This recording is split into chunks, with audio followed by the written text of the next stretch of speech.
Anyway, so I went down to the store last night, comedy store, and I did a set once again. And I wasn't really even funny last night. I mean, I did a decent enough job. I've been doing it long enough where I can fake my way through my job, but I just kept having brain farts and all that because I was still fucking hungover, right? So, and when I'm hungover and I'm kind of in a grouchy mood, my shit goes from fucking silly to like, dude, is this like a meeting? This guy sounds like an insane person.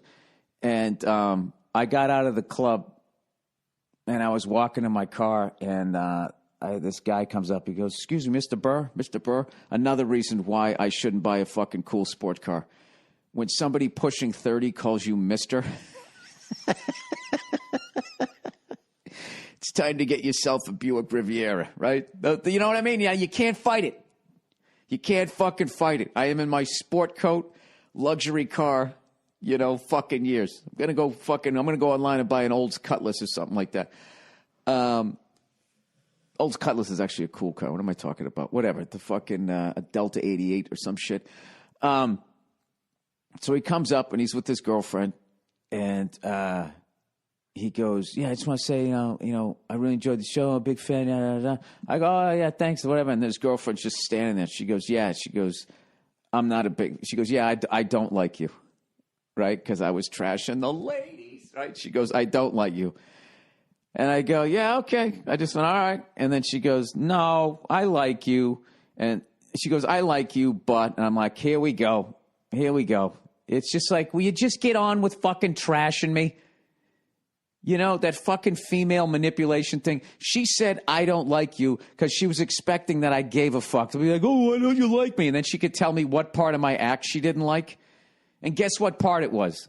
Only the shit about me trashing women. All the other stuff was perfectly fucking fine. I'm talking about drunk driving and going to McDonald's, right? She didn't have a fucking problem with that.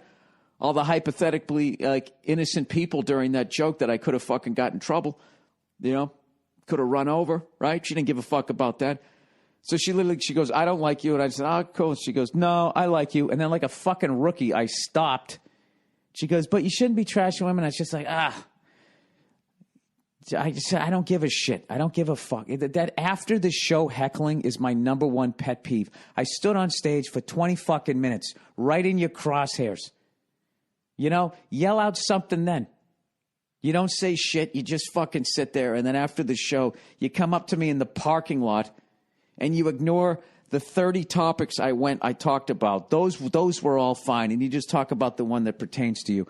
So I just said, I don't give a shit, right? So I get in my fucking car, and but at this point, she was yelling at me.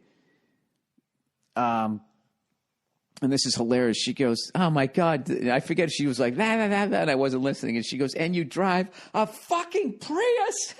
She started yelling at me about my car.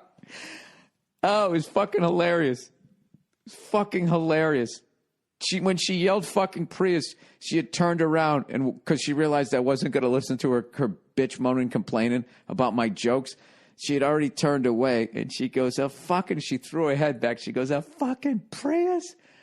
And what she did there, she made me laugh harder than I probably made the whole crowd laugh my entire set in that moment. So thank you to that woman. And, other than that, I don't know what to tell you. Next time, heckle me on stage, and I'll listen to what you have to say. There was a fucking woman heckling me in the crowd. Oh, I'll tell you, I had a rough one,